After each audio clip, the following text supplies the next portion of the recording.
what if ghosts are actually something that's being caused by extraterrestrials the whole time, all of it? Somehow it's always been extraterrestrials that are responsible for poltergeist activity, and I mean, in some cases, it seems like that is the situation. I mean, for instance, like in the as written about by John Keel in the Mothman prophecies, there was a lot of this was an event that took place in and around Point Pleasant, West Virginia, and from 1966 into 1967, and it all culminated with the collapse of the Silver Bridge across the Ohio River, and there was a lot of people who were killed. And but leading up to that incident, there was sightings of this strange creature, a Mothman. There was lots of UFO activity, lots of paranormal events, and it seems like it could have been extraterrestrials. I mean, and even more so at Skinwalker Ranch in Utah in the 90s. The Sherman family, Terry and Gwen Sherman and family, were at Skinwalker Ranch, which is still an area that seems to be a hotbed for all kinds of paranormal activity. But they saw UFOs there all the time. There was cattle mutilations. I mean, everything was going on. So many different strange things. Investigative reporter George Knapp, who's interviewed people like Bob Lazar numerous times throughout the years. Actually, he's the one who broke the Bob Lazar story back in the late 80s. But Knapp was like more, he was recently on Joe Rogan. Well, last year, 2020, he was on a Joe Rogan podcast. And he was talking about the things that happened to the Sherman family in the 90s that he categorized as trickster activity, trickster poltergeist activity. So in addition to all these different things that they were experiencing, this family, they were terrified, by the way. I mean, there was a lot of things that you could categorize as, poltergeist activity, things that you usually hear about, where someone's living in a house that they claim is haunted and all these weird things are happening. This is the kind of stuff that was happening at Skinwalker Ranch also, but it was coupled with a lot of UFO activity. I mean, there was all kinds of, they saw a portal opening up in the sky and objects flying in and out of it. It seemed like, it was like a meeting place or a landing spot for extraterrestrials. But some of the things he talked about, like he talked about Gwen Sherman, like she would go shopping, she would return home, put bags on the kitchen table, take everything out, and put the items back in the cupboards and the refrigerator, leave the room for a couple of minutes, and when she came back, all the items were put back in the bags. That sounds like your classic, poltergeist activity. And then she would take a shower in the morning and lay out her towel and her hairbrush. She'd get in the shower, take her shower. When she came out of the shower, the towel and hairbrush were gone and, disappeared. And, maybe show up a week later someplace else.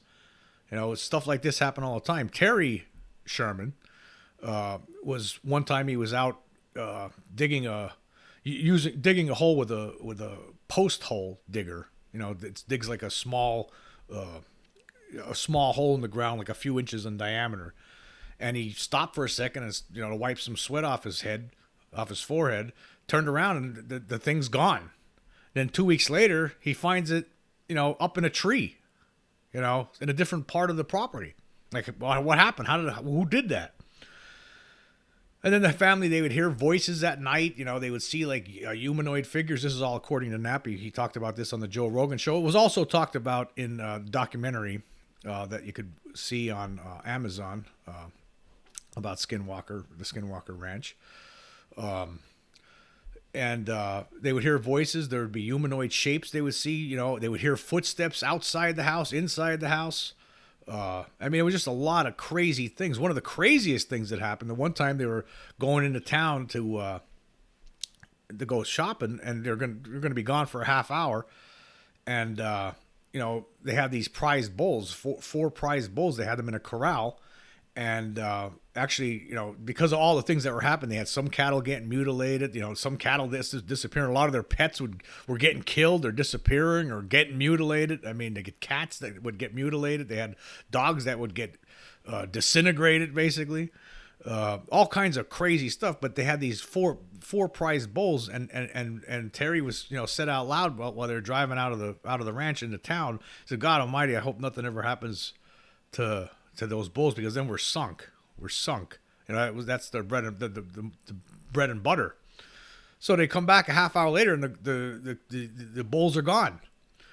And they look all over the place. They can't find them. There's just no sign of them. But they had this. There was a very small metal trailer next to the corral, and it was locked. And Terry, for some reason, decided to look in there, and there were the four bulls, and they seemed like they were in a daze. And like, how did they get in there? The door was still locked. I mean, it would take, according to Napa, it would take like 50 people, and you still would have trouble trying to get them into this little tiny metal trailer. But anyway, when the bulls saw Terry and he made a sound, they snapped out of this trance that they were in, and they started going wild and started trying to kick in it took them, it took the family some time to get them out of this thing. Like, how did they get in there? What put them in there? It's, that's the kind of stuff you usually hear about when there's, people are talking about ghosts, like things, disappear and show up later on, and weird things like that happen. So what if this whole time, all these years, where people have these experiences with ghosts in their houses and poltergeists, what if this is all being caused by extraterrestrials? I mean, because it seems like that's what's been going on out there at Skinwalker Ranch. It seems like, that's probably what was going on in Point Pleasant, West Virginia there back in the 60s. It seemed like there was a lot of poltergeist activity during these events. And there's other things, too, out there where these kind of things happen a lot. In addition to the UFO sightings, and, there's a connection. There was a connection between UFO sightings and ghostly / poltergeist type activity. So that is something that could be going on here. I don't know. I mean, if you have an intelligence that's, who knows how far advanced they are. If they're 10,000 years more advanced, 1,000,000 years more advanced, I mean, they'd be able to do things that you just can't even imagine. Somehow make themselves invisible. Who knows? God knows what they'd be able to do, and why they would do things like this.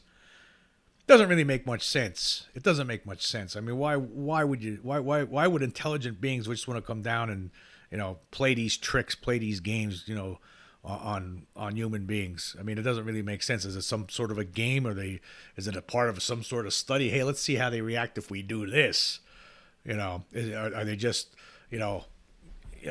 taking advantage of the fact that a lot of human beings are spiritual. They believe in God and they go to church and have religion. Are they just, exploiting that for this purpose, so trying to play a game with them for some reason? I mean, I don't know what the explanation would be, but if that's the case, if that's they're doing these things just for a game, I mean, that's pretty sad that a highly intelligent race would stoop to that level to play these terrible games on people. I mean, you hear lots. I mean, there's so many different things on TV and so many different books and articles written about ghosts and stuff, and people who claim their houses are haunted. And you feel, if these things are really happening, you have to imagine that some of these people are lying, making it up for whatever reason, for money. I know some people believe the Amityville horror was a big fake, but there are still people in the family that claim that things really did happen there.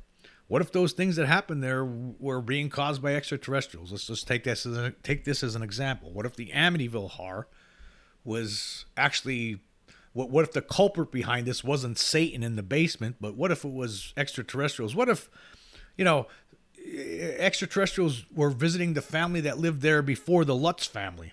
The family where the DeFeo family, where Ronald DeFeo went around and killed his sisters and his mom and dad, and then got arrested, and he's in, claimed the devil made me do it, and then he's still in jail right now. But what if they were visiting that family and knew that those things happened, and then the Lutz family came in and say, hey, let's screw with this family. I don't know. Or maybe they just figured that maybe aliens are smarter than we give them credit for. Maybe they could read newspapers. Maybe they know more about us than we know about us somehow. Maybe they're able to collect data a lot better than we are about us than we are, and can follow us a lot closer than we were able to follow ourselves. I mean, there's news stories that come out all the time. We can't follow it all. But what if you're an incredibly intelligent race?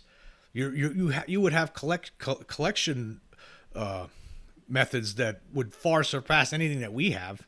You'd have some sort of database that could really narrow things down and I don't know. It sounds insane, but it's possible. It's possible that poltergeist activity, ghost activity, haunted houses, all these things really could be caused by extraterrestrials just playing games, for whatever reason, for fun, for some sort of experiment. Who knows?